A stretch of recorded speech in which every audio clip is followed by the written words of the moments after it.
ವೀಕ್ಷಕರೇ, ನಿನ್ನೆ ಎಪಿಸೋಡ್ನಲ್ಲಿ ಮಾಳು ಹಾಗೂ ಸೂರಜ್ ಅವರು ಎಲಿಮಿನೇಟ್ ಆಗಿ ಬಿಗ್ ಬಾಸ್ ಮನೆಯಿಂದ ಹೊರಹೋಗಿದ್ದಾರೆ.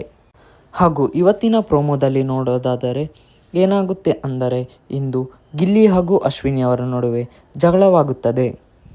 ಅದು ಯಾವ ಕಾರಣಕ್ಕಾಗಿ ಎಂದರೆ ಕೆಲಸದ ವಿಷಯವಾಗಿ. ಗಿಲ್ಲಿ ಅವರು ಕ್ಯಾಪ್ಟನ್ ಆದ ಕಾರಣ ಅಶ್ವಿನಿ ಅವರಿಗೆ ಒಂದು ಕೆಲಸವನ್ನು ಹೇಳುತ್ತಾರೆ. ಆದರೆ ಅಶ್ವಿನಿ ಅವರು ನಾನು ಈಗ ಮಾಡುವುದಿಲ್ಲ, ಬೆಳಗ್ಗೆ ಮಾಡುತ್ತೇನೆಂದು ಹೇಳುತ್ತಾರೆ. ಇದಕ್ಕೆ ಎದುರಾಗಿ ಗಿಲ್ಲಿ ಅವರು ಕೂಡ ಅಶ್ವಿನಿ ಅವರಿಗೆ ಟಾಂಗ್ ಒಂದನ್ನು ಕೊಡುತ್ತಾರೆ.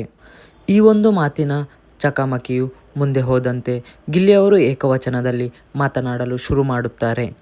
ಹಾಗೆಯೇ ಕ್ಯಾಪ್ಟನ್ಸಿ ವಿಚಾರವು ಬಂದಾಗ ಗಿಲ್ಲಿಯವರು ನಿನ್ನ ಕೈಯಲ್ಲಿ ಆದರೆ ಕ್ಯಾಪ್ಟನ್ ಆಗಿ ತೋರಿಸು ಎಂದು ಹೇಳುತ್ತಾರೆ.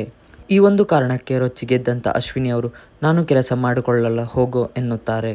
ಅದಕ್ಕೆ ಗಿಲ್ಲಿಯವರು ಇಂದು ನಾನು ನಿಮಗೆ ಮಲಗಲಿಕ್ಕೆ ಬಿಡುವುದಿಲ್ಲ ಎಂದು ಚಾಲೆಂಜನ್ನು ಹಾಕುತ್ತಾರೆ. ವೀಕ್ಷಕರೇ, ಇದರ ಬಗ್ಗೆ ನಿಮ್ಮ ಅನಿಸಿಕೆಯನ್ನು ತಪ್ಪದೇ ಕಮೆಂಟ್ ಮೂಲಕ ತಿಳಿಸಿ ಹಾಗೂ ಹೆಚ್ಚಿನ ವಿಡಿಯೋಗಾಗಿ ನಮ್ಮ ಪೇಜನ್ನು ಸಬ್ಸ್ಕ್ರೈಬ್ ಮಾಡಿಕೊಳ್ಳಿ.